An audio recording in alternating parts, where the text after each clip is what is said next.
이어서 성령의 열매에 관한 말씀 나누도록 하겠습니다. 오늘은 성령의 열매 가운데에서 온유의 열매를 말씀 나누겠습니다. 우선은 우리 그리스도인들에게는 성령이 반드시 임해야 됩니다. 성령의 도우심을 받지 않고 있는 것은 온전한 그리스도인이라고 말할 수가 없습니다. 또 역으로 말하면 내가 온전한 그리스도인이 되려고 하면 우리는 성령을 받아야 돼요. 성령의 인도하심이 또한 있어야 돼요. 그리고 성령의 은사와 열매를 우리가 가져야 됩니다. 다시 한번 정리하면 기독교라고 하는 것은 성삼위 하나님과 관계가 회복된 것을 말하는 거예요. 기독교인의 삶은 다른 사람들과 어떤 차이가 있는가? 그 마음속에 성삼위 하나님과의 끊임없는 그 교제, 이것이 있는 사람들이다, 이렇게 생각해야 돼요. 그래서 내가 좋은 그리스도인이 되려고 하면 어떻게 되는가? 성부, 성자, 성령, 삼위 하나님과의 교제가 늘 있어야 된다. 이것이 바로 그리스도인 아닌 사람과의 차이고, 또 그리스도인이 그리스도인답게 되려면 이 성부, 성자, 성령, 삼위 하나님과의 깊은 교제가 유지되어야 된다. 그렇다고 한다면은 그 깊은 교제는 어떤 것이냐? 성부 하나님과의 관계에 있어서는 깊은 사랑이 있어야 되는 것이죠. 그럼 그 깊은 사랑이라고 하는 것이 하나님과의 관계에선 어떻게 얘기할 수 있는가? 그것은 경외심을 포함한 그분과 나와의 아주 깊은 교제를 말하는 거예요. 그것이 사랑이라고 하는, 하나님과 우리와의 사랑은 인간과 인간의 사랑과 달라요. 거기에는 경외심이라고 하는 것이 같이 살아있는 것입니다. 그분은 절대하신데 나는 그러지 못하다. 그 하나님은 완전히 거룩하신데 나는 거룩하지 못하다. 그분은 전지전능하시고 영원하신데 나는 능력이 없고, 또한 나는 영원하지 않고 유한하다. 이러한 그 질적 차이에 대한 인식 가운데에서 그분을 바라다보며 그분을 사랑하고, 그래서 그분을 바라다보며 사랑할 때에는 우리들이 흠모하는 게 있는 거예요. 저도 거룩하게 하여 주시옵소서. 저도 당신의 영원한 생명, 그 은혜를 부어주셔서 저에게도 영생을 주시옵소서. 또한 전지전능하시고 사랑이 많으시니까 저를 돌봐주시고 인도하여 주옵소서. 이러한 그 간구와 또 하나님에 대한 그 요청과 기도, 이것이 이렇게 그분과의 교제 가운데서 나오는 겁니다. 그러니까 인간이 이 영혼을 가지고 있기 때문에 가능한 것이고, 또 인간이 이런 상태에 있을 때에 인간의 한계를 넘어서서 인간이 정말 가장 인간답고 아름다워지게 되는 것이죠. 그리고 성자 하나님과의 관계에 있어서는 강조되는 것이 어떤 거냐? 그것은 바로 말씀이 육신을 입고 우리에게 오셨죠. 그러니까 그분의 말씀을 우리가 더 알고 깨닫고 그 말씀을 따라 살려고 노력하는 것이 있어야 돼. 그걸 제자의 도라고 그러는 거예요. 그래서 말씀만 하시면 내가 듣겠습니다. 내가 그 말씀대로 내가 깨달아 살겠습니다. 그리고 또한 예수님에게서 결론적인 이야기, 그것은 예수님은 우리를 위하여서 십자가를 지신 그 사랑을 가지고 있는 분이죠. 그러니까는 그 십자가 앞에서는 우리들이 죄를 내놓고 씻김을 받는 거예요. 왜 그러냐? 예수님이 그 말씀으로 우리에게 일깨워 주신 것은 뭐냐? 참된 길이 무엇인지 알려주셨을 뿐만 아니라 참된 길을 알려주신 말씀으로 인하여 내가 참되지 않고 죄되다고 하는 것을 내가 깨달아 알죠. 그래서 내가 죄됨을 내가 깨달아 알면 그 다음에 어떤 일이 벌어지느냐? 죄를 고백하게 되는 거예요. 회개가 일어나는 거예요. 그래서 예수님은 직접적으로 회개하라고 그렇게 우리들에게 요청하셨어요. 회개하라, 천국이 가까이 왔다. 회개하라, 천국이 가까이 왔다. 이것이 인간적인 차원에서 보게 되면, 인간과 인간의 관계에서 보게 되면은 함부로 말하기 어려운 거예요. 왜냐하면 여러분 생각해 보세요. 가까운 사람에게 너 회개해야 돼, 회개해라, 여러분 그렇게 말하기 쉽지 않죠. 예수님이 그렇게 얘기하시는 거예요. 너 회개해야 된다. 그것은 병원에 갔을 때의 암입니다. 예, 그런 말을 듣는 것과 같은 거예요. 너 죄인이니까 회개하라. 너 암이니까 치료받아야 된다. 그런 말처럼 이게 우리에게 아주 강력한 메시지예요. 그런데 그것은 왜 그런 얘기를 하시냐? 구원하시려고 그렇게 하는 거예요. 천국의 그 은혜와 하나님의 인도하심과 사랑을 우리에게 주려고 그 말씀을 하시는 거예요. 그러니까는 우리가 주님 앞에 서게 되면 회개를 하게 되고, 동시에 물론 주님의 말씀을 내가 들으면 그 말씀 가운데 회개라는 말씀이 있으니까 우리가 회개해야 되죠. 그것뿐만 아니라 예수님이 회개하라고 하실 때에는 의사가 당신 암입니다 그럴 때 암이니까 죽어라 이렇게 얘기하는 게 아니잖아요. 암입니다. 그러니까 이제부터 우리가 고쳐봅시다. 한번 노력해 봅시다. 이렇게 하는 거잖아요. 그것처럼 회개하라 할 때는 예수님은 나를 믿고 나의 십자가의 보혈로 죄 씻김을 받아야 된다. 이런 것까지 연결되는 거예요. 그래서 회개는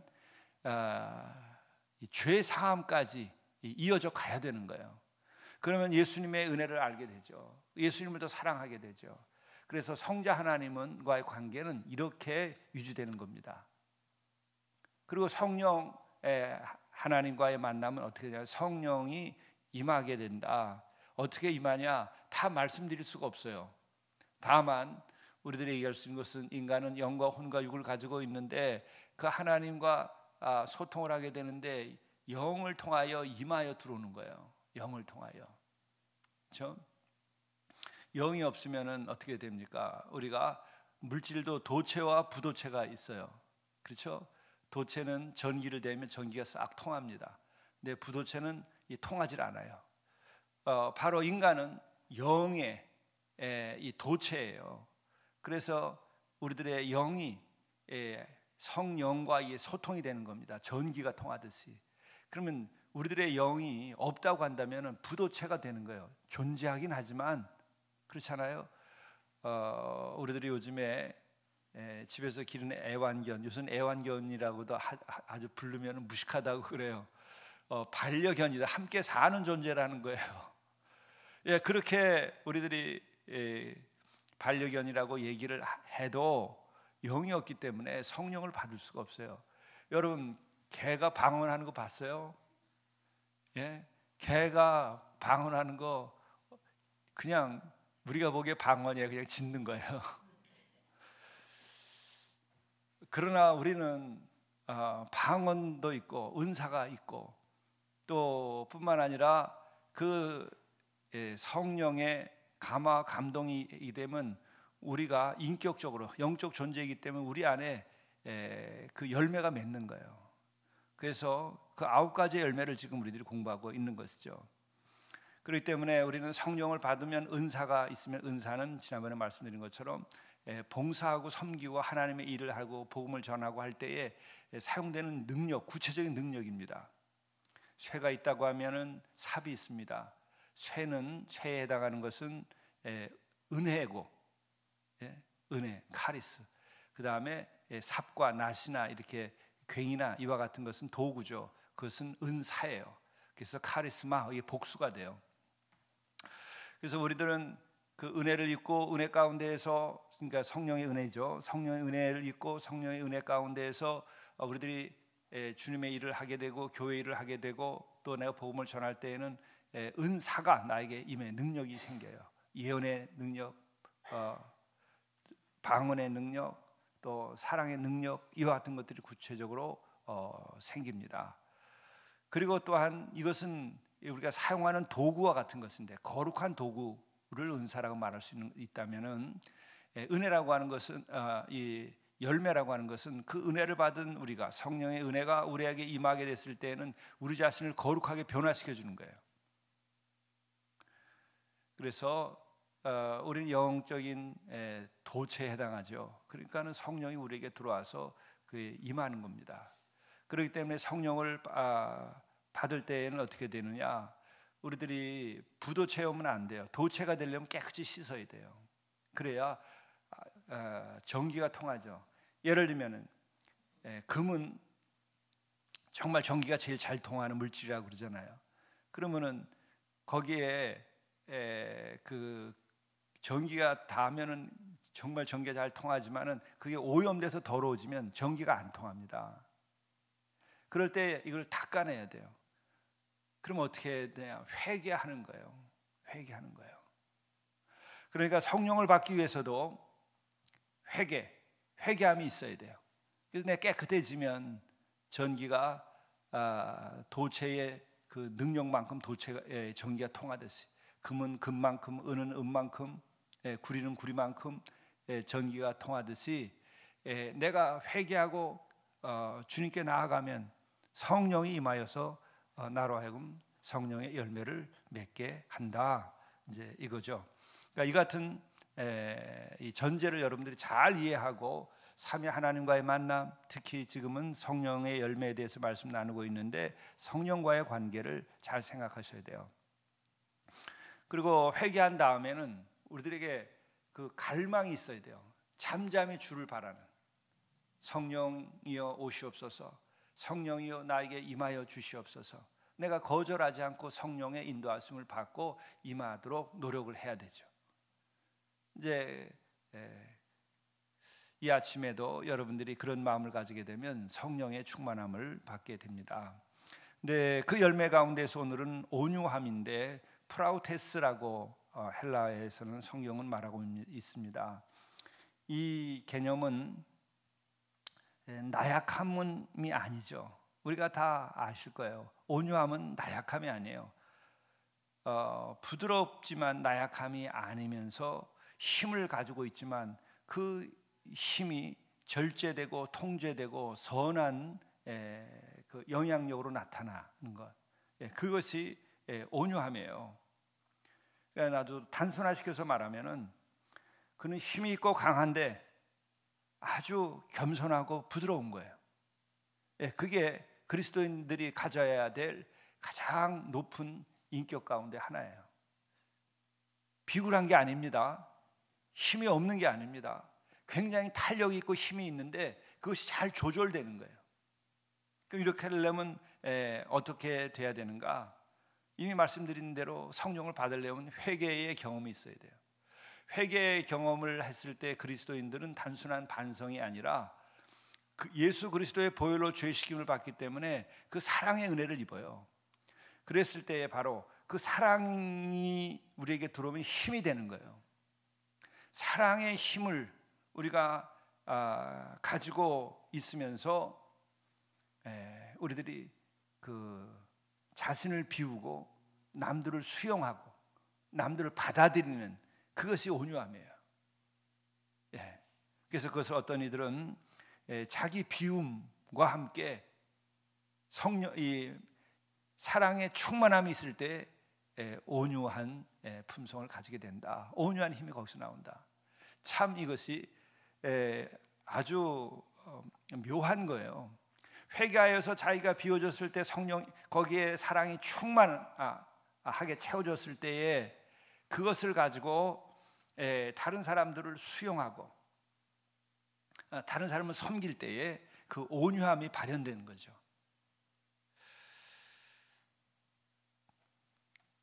그 같은 모습은 우리가 그냥 한마디로 얘기하면 십자가의 영성이다 이렇게 얘기할 수 있는 거예요. 예수님은 정말 어마어마한 힘을 가지고 있는 분이시죠. 그렇지만은 그 사랑 때문에 십자가에서 죽으며 우리를 섬기고 우리를 구원하시는 것이죠. 그 십자가의 영성 그 자체는 바로 온유함이다. 그리고 또한 온유함을 가지게 되게 되면 그것으로 우리는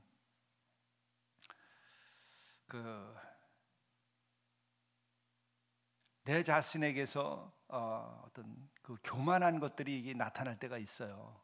우리가 죄 사함을 받고 그 교만함을 회개를 했어도 때때로 이런 것들이 작용할 때가 있어요. 우리가 완전하지 않으니까. 그럴 때에 내 자신이 가지고 있는 그 온유함의 성령의 열매가 나의 교만을 컨트롤하고 그것을 물리쳐 이기게 합니다. 그러니까 자기와의 싸움에서 이 온유함이 자기의 교만을 이기게 하는 것이죠. 그러니까 그리스도인들은 어떤 힘으로 우리들이 세상을 이겨나가고 세상을 변화시키고 영향을 주고 또한 나의 삶을 성취해 나가고 하나님의 뜻, 하나님의 나라를 우리가 성취할 수 있겠는가? 그것은 온유의 힘이에요. 그것은 예수님에게서 가지고 있는 가장 큰 힘의 모습이기도 해요. 예수님은 스스로를 정의하셨어요. 나는 온유하고 겸손하니 나의 멍에를 메고 나에게 와서 배우라, 이렇게 얘기하시잖아요. 그렇죠? 그러니까 예수님은 누구이신가? 그의 인격으로 보면 온유하신 분이다. 그러냐, 밑에 큰 사랑을 품고 있으면서 우리를 구원하시려고 또 우리를 변화시키려고 우리에게 감화 감동을 주시려고 끊임없이 온유한 거예요. 그렇죠? 사랑의 충만함이 있는 거죠. 그러면서 그것으로 우리를 유익하게 하고 우리를 구원하시고 하시려고 그 온유함을 나타내는 것이죠. 그렇기 때문에 아주 큰 성경에 나오는 인물들, 성경의 큰 인물들의 공통점은 뭐냐면 온유함이 있다는 거예요. 온유함이 있다는 거예요. 주의 종의 가장 큰 힘은 온유함이에요. 우리가 교회를 섬기고 내가 주의 종이 되고 또 내가 여러 직분을 맡아가지고 그 직분을 잘 감당하려고 한다고 그럴 때 여러분들이 얻어야 될 가장 큰 또 마지막 가장 높은 성품이 뭐냐? 그것은 온유함이에요. 구약에서 가장 큰 인물 누구죠? 모세. 모세 보고 뭐라 그래요? 제가 아주 수없이 얘기했어요. 민수기 12장 3절, 이 사람 모세는 온유함이 지면의 모든 사람보다 더하더라. 난 옛날 번역이 참 멋있어요. 이 사람 모세는 온유함이 지면의 모든 사람보다 승하더라, 이렇게 했어요. 그 표현이 뭔가 밀려오는 감동이 있어요. 온유함은 하나의 힘이거든요. 온유함은 하나의 힘이거든요. 하나의 기운이거든요. 인격이라고 그것도 하나의 기운이죠. 성령의 열매는 하나의 영적인 에너지라고 제가 말씀을 드렸잖아요. 그 온유함이 당대의 그 누구함보다 더 승하다는 거예요. 구름이 하늘로 막 피어오르는 그 기운 같은 걸 우리가 한여름에 보잖아요. 그게 승하는 거거든요. 높이 올라가며 기운을 드러내는 거예요. 그러니까 그 큰 인물들, 하나님께서 기뻐하시는 자들, 너는 내 기뻐하는 자라, 그런 소리를 듣는 사람의 공통점은 그 중심에 온유함이 있다 하는 거죠. 오죽하면 예수님께서 나는 스스로 누구다? 나는 온유하고 겸손하다. 이것을 또 다르게 말하면은 거룩의 또 다른 모습이에요. 거룩한 사람, 거룩한 존재는 어떨까? 그에게는 온유함이 있어요. 우리가 세속적인 영웅들 있어요. 그 사람들은 온유하지 않아요. 저는 서양 쪽의 인물들 중에 이제 좋아하는 그 인물, 젊은 시절에 했던 게 처칠, 불굴의 그 모습. 근데 그도 그런 쓰임을 받죠. 그러나 그는 영원히 영향력을 줄 수는 없어요. 만델라, 그는 온유해 보여요. 온유해 보여요. 영원히 영향을 줄 수 있어요. 만델라는 성령을 받은 사람이에요. 만델라는 주의 종으로서 드려진 사람이에요. 그래도 아주 온유함이 있어요. 그리고 그는 그 다툼과 싸움에서 인류를 구원한 사람이에요. 그러나 처칠은 싸움에서 더 싸워야만 했던 사람이에요. 그러니까 불굴의 어떤 모습이에요. 영웅적인 모습이죠. 그것이 하나님의 사람과 처칠이 믿음이 없다고만 얘기할 수는 없겠어요. 제가 그걸 판단을 하면서 하는 말씀은 아닌데, 하나님의 사람과 이 세속의 사람과 이렇게 차이가 나는 거예요. 어떤 성향인지 아시겠죠? 그러니까 우리가 그런 온유함에 승함이 있어야 돼요. 온유함의 기운이 있어야 돼요. 여러분, 우리가 다윗 그러면 우리가 생각하는 것은 전쟁 속에서 그가 영웅적인 행동들을 많이 했죠. 그러나 그 생애 전체를 보게 됐을 때는요, 마지막에 다윗이 도달한 것은 어디일까?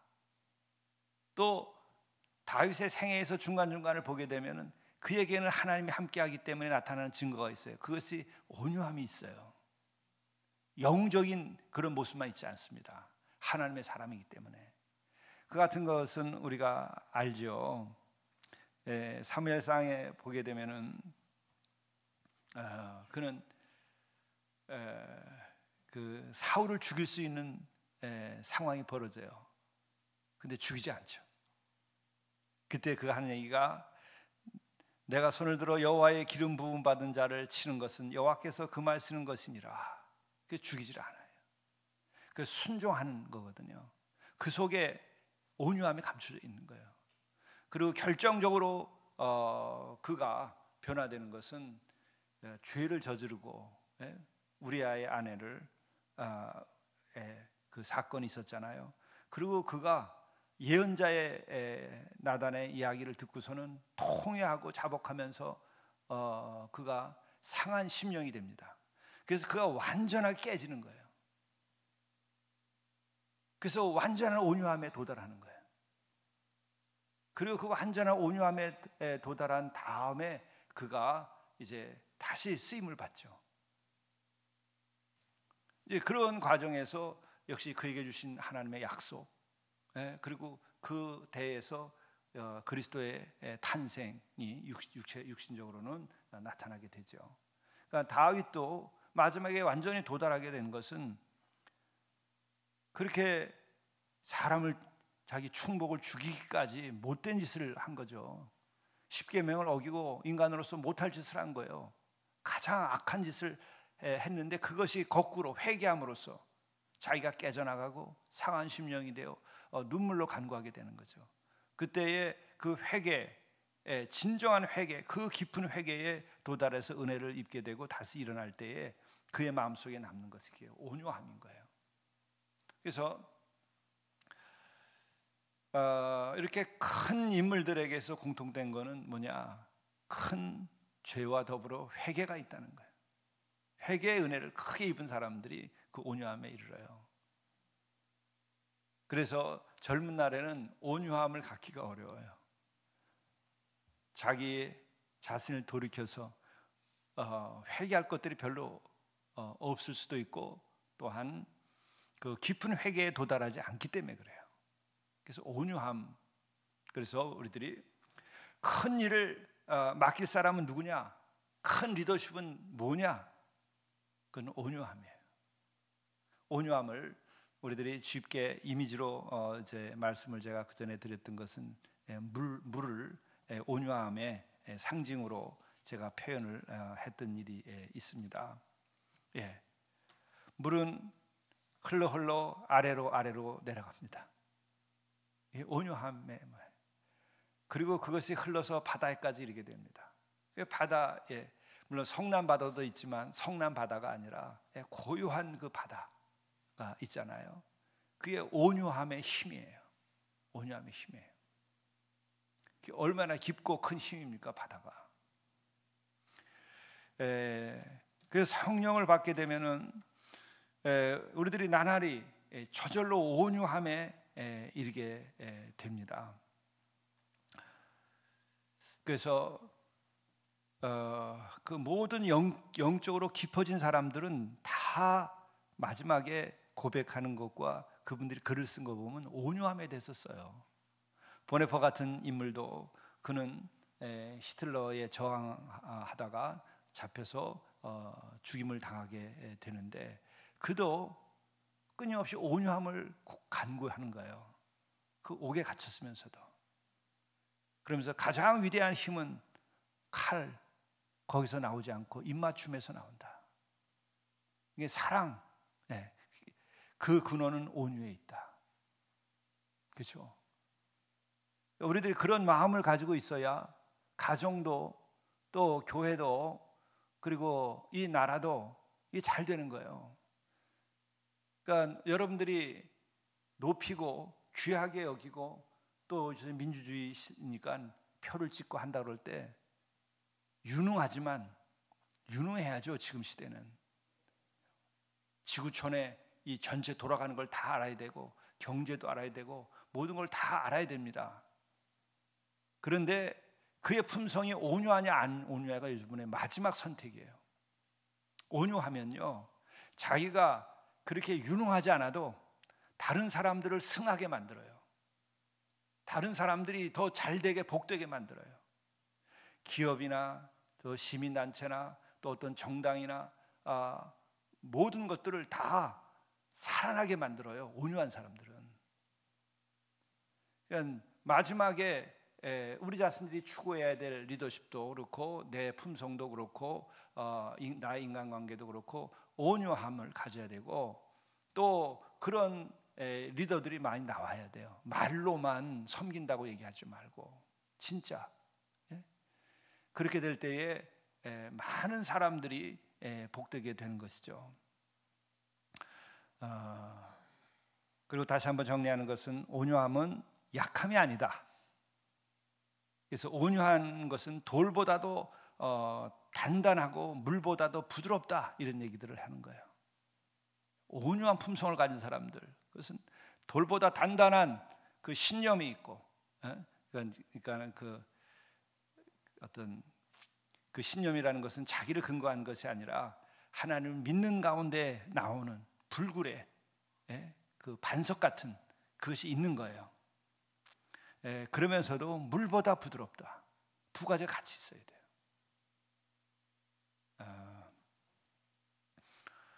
그래서 폭풍 속의 고요함이 온유다 이렇게 얘기도 하고 많은 얘기를 하죠. 그래서 온유가 우리의 인격, 우리의 영성에서 그렇게 소중한 것이다. 그러므로 우리가 성령을 구해야 됩니다. 성령을 우리가 기도하며 구하여서 내 안에 그 회개로 인하여 은혜를 받고 그 회개로 인해서 내가 주님의 사랑을 충만하게 받게 됐을 때에 내 자신이 그 힘을 가지고 하나님의 뜻에 순종하기 위해서 내가 교만하지 않고 나를 드러내지 않고 그 섬기는 그 힘, 이런 영적인 힘이 우리의 것이 되어야 된다. 여러분들이 그런 훌륭한 그리스도인의 인격을 가지고 사실 수 있기를 바랍니다. 기도하겠습니다. 주님, 우리는 죄인일 뿐입니다. 그러나 우리의 죄를 알게 하시고 우리의 영이 진정으로 나 자신의 죄를 토해내게 하시고 주님 앞에 내놓게 하심으로 주님의 그 놀라운 사랑의 은혜로 십자가의 보혈로 씻김을 받게 하시고 그래서 주님의 사랑을 경험케 하여 주옵소서. 그러한 우리가 또한 더 큰 성령의 은혜로 인해서 우리들이 온유의 열매를 맺고 살아갈 수 있도록 인도해 주옵소서. 사랑 가운데 우리가 주님의 뜻에 순종하게 하시고 또 주님의 그 하나님의 나라와 그 의를 이루어가기 위하여서 우리 더욱 온유한 마음으로 헌신하게 도와주옵소서. 또 우리들의 마음속에 온유함이 깃들어서 우리 모두가 다 그리스도의 향기를 나게 도와주시고 예수님을 닮아갈 수 있도록 오늘도 인도하여 주옵소서. 우리 구주 예수 그리스도의 이름으로 간절히 구하옵나이다. 아멘.